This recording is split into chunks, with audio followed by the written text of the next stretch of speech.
Hallelujah, praise the Lord. கர்த்தர் நல்லவர், அவர் ஒருபோதும் தவறு செய்ய மாட்டார். கர்த்தராகிய இயேசு கிறிஸ்துவை நம் அநேக உறவுகளை வைத்து நாம் அழைக்கிறோம். அப்பா என்று அழைக்கிறோம், தாய் என்று அழைக்கிறோம், மணவாட்டி என்று சொல்லுகிறோம், அன்புள்ளவர் என்று சொல்லுகிறோம், கருணை உள்ளவர் என்று சொல்லுகிறோம், ஆபத்தில் நமக்கு உதவி செய்கிறவராய் இருக்கிறார் என்று சொல்லுகிறோம், எல்ஷடாயா இருக்கிறார், சர்வ வல்லமை உள்ள தேவனாய் இருக்கிறார், உன்னதமானவர் என்ற எல்லா நாமங்களும் வைத்து நாம் அழைக்கிறோம். இன்னும் ஒரு முக்கியமான ஒரு உறவை நம் ஆண்டவர் சொல்லுகிறார். அது என்ன தெரியுமாங்க? யோவான் 15ஆம் அதிகாரத்தில் 15ஆம் வசனம் ஆண்டவராகிய இயேசு சொல்லுகிறார், நான் உங்களை இனி ஊழியக்கார் என்று சொல்லாமல் உங்களை சிநேகிதன் என்று சொல்லுகிறார். இவ்வளோ பெரிய உறவு இல்லை. A friend in need is a friend indeed என்று சொல்லி ஒரு அழகான இங்கிலீஷ் ப்ராவர்ப் சொல்லுவாங்க. உற்ற நண்பர்களைப் போல ஆண்டவராகிய இயேசு கிறிஸ்து உங்களையும் என்னையும் அவர் அழைத்திருக்கிறார். அவர் தெரிந்து கொண்டு இருக்கிறார் நம்மை. நான் உங்களை நீ சிநேகிதன் என்று கூப்பிடுவேன் என்று சொல்லுகிறார். ஏனென்றால் நம்மளுடைய பலவீனங்கள், நம்மளுடைய வீக்னஸ்ஸை, அதுக்கப்புறம் நம்மளுடைய சோர்வுகள், நம்மளுடைய சந்தோஷம், நம்மளுடைய துக்கம் எல்லாவற்றையும் யார்கிட்ட நம்ம ஷேர் பண்ணுவோம்னா அந்த ஃப்ரெண்டு கிட்ட தான் போய் நம்ம சொல்லுவோம். ஜாலியாக பேசுவோம், ஜாலியாக நம்ம இன்ட்ராக்ட் பண்ணுவோம், எல்லாமே செய்வோம். ஃப்ரெண்டு கிட்ட எதையும் மறைக்க மாட்டோம். ஆனால் இப்பொழுது பார்த்தீங்களா, உலகத்தில் இருக்கிற ஃப்ரெண்ட்ஸுங்க எப்படி இருக்காங்கன்னு பார்த்தீங்களா, அவங்களே வீக்காக இருக்காங்க, அவங்களே பலவீனப்பட்டு இருக்கிறாங்க, அவங்களே சோர்வாக இருக்கிறாங்க. இப்போ பாருங்களேன், இப்போ எனக்கு வந்து ஒரு மேக்ஸ் தெரியலன்னு வச்சுக்கோங்களேன், நான் யார்கிட்ட போய் கேட்பேன்னா என் ஃப்ரெண்டு கிட்ட தான் நான் போய் கேட்பேன். என் ஃப்ரெண்டுக்கே அந்த மேக்ஸ் தெரியலனா, இல்லை நான் ஒரு குழப்பமான ஒரு சூழ்நிலையில் நான் ஹேண்டில் பண்ணிகிட்டு இருக்கேன், என் ஃப்ரெண்டு கிட்ட போய் சொல்கிறேன், இந்த சிச்சுவேஷனை, இந்த ப்ராப்ளம்ஸை நான் எப்படி ஃபேஸ் பண்ணுறேன்னு சொல்லும்போது அவள் சொல்லுவா, நானும் இதே ப்ராப்ளம்ஸில் தான் போய் கொண்டு இருக்கிறேன், என் குடும்பத்தில் இவ்வளோ கஷ்டம் இருக்குதுன்னு சொல்லுவாள். இதில் என்ன இருக்குது? இதில் என்ன ஒரு மாற்றங்களை கொண்டு வர முடியும்? அதனால தான் ஆண்டவர் சொல்லுகிறார், நான் உங்களுக்கு சிநேகிதனாக இருக்கிறேன் என்று சொல்லி. இந்த உலகத்தில் இருக்க சிநேகிதர்கள் அவர்களும் பலவீனப்பட்டு போகலாம், அவர்களும் சோர்வடையலாம், அவர்களுக்குள்ள துக்கம் வரலாம், அவர்களுக்குள்ள பிரச்சனை வரலாம். ஆனால் ஆண்டவராகிய இயேசுவை நாம் சார்ந்து இருக்கும்போது, அவரை நம் உற்ற நண்பனாய் நம்ம தெரிந்து கொள்ளும் பொழுது, அந்த உற்ற நண்பன் எப்படிப்பட்டவர் தெரியுமா?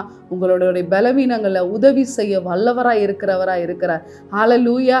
நாம் தேடி போகிற நண்பன் வந்து பலமுள்ளவராய் இருக்கிறார். உங்களுடைய பலவீனத்தில் அவருடைய பலனை அவர் கொடுக்க அவர் வல்லவராய் இருக்கிறார். உங்களை பலப்படுத்துகிற கிறிஸ்துவினால் எல்லாவற்றையும் செய்ய உங்களுக்கு பலன் உண்டு என்று சொல்லுகிற ஒரு நண்பனாய் இருக்கிறார். ஆமென். ஹல்லேலூயா. இந்த காலை வேளையிலும் உங்களுக்கு என்ன குறை இருக்கிறது, என்ன வீக்னஸ் இருக்குது, இல்லை உங்களால் கோபத்தை கண்ட்ரோல் பண்ண முடியலன்னு நீங்கள் உங்களோட ஃப்ரெண்டு கிட்ட போய் நீங்கள் அட்வைஸ் கேட்டிங்களா, அவங்களோட சிச்சுவேஷன்லேருந்து, அவங்க ஹேண்டில் பண்ண விதத்துலேருந்து தான் அவங்களால சொல்ல முடியும். அதற்கு தீர்வு சொல்லுவாங்கன்னு பார்த்தீங்கன்னா, ஏன்னா அவங்களுக்குள்ளேயே ஒரு வீக்னஸ் இருக்கும், இல்லை அவங்களுக்குள்ளேயே ஒரு வீக்னஸ் இருக்கும். அவங்களோட வீக்னஸ் சொல்லுவாங்க, நம்மளுடைய வீக்னஸ் சொல்லுவோம். எதுக்கும் தீர்வு கிடைக்காது. கடைசியில் கொஞ்ச நேரம் துக்கத்தை மட்டும் ஷேர் பண்ணிட்டு நம்ம வீட்டுக்கு வந்துடுவோம்.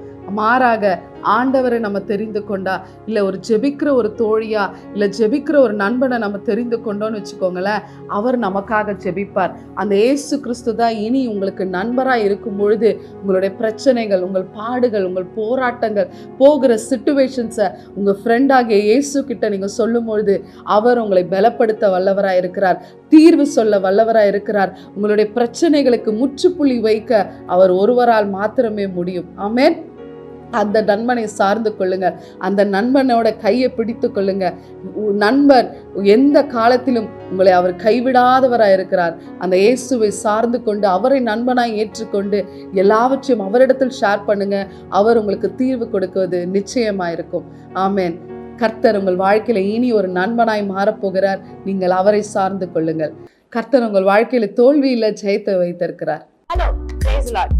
டெய்லி பிளெஸிங் வேர்ட்ஸ்க்காக நீங்க எங்கிட்டு இருக்கீங்களா, இல்ல டெய்லி வார்த்தைகள் உங்களை வந்து ரீச் ஆகணும்னு நீங்க நினைக்கிறீங்களா? ப்ளீஸ் எங்களை வந்து யூடியூப்லயும், இன்ஸ்டாகிராம்லயும், ஃபேஸ்புக்லயும் ஃபாலோ பண்ணுங்க. கீழே ஆண்டில்ஸோட நேம்ஸ் கொடுக்கப்படும். ஸோ டெய்லி மெசேஜ்க்காகவும், அனாயிண்டிங் வேர்ட்ஸ்க்காகவும், டங்ஸ்ல நீங்க பேசணும்னு நினைக்கிறீங்களா, அதுக்காக வீடியோஸ் நாங்கள் அப்லோட் பண்ணியிருக்கோம். அது மாத்திரம் இல்லை, இன்ஸ்டாகிராம்ஸ்ல டெய்லி உங்களை கேட்கும்படியாக வார்த்தைகள் வந்து அப்லோட் பண்ணப்படுது, போஸ்ட் பண்ணப்படுது. அதை பார்த்து ஃபாலோ பண்ணி நீங்க ஆசீர்வாதம் அடையணும் நாங்கள் விருப்பப்படுறோம். ஸோ எங்களோட இன்ஸ்டாகிராம் ஹேண்டில்ஸ் இங்கே போடுவாங்க. ஃபேஸ்புக் ஹேண்டில்ஸ் இங்க போடுவாங்க. அது மாத்திரம் இல்லாம எங்களோட யூடியூப் சேனல்ஸ் இருக்கு, சப்ஸ்கிரைப் பண்ணுங்க.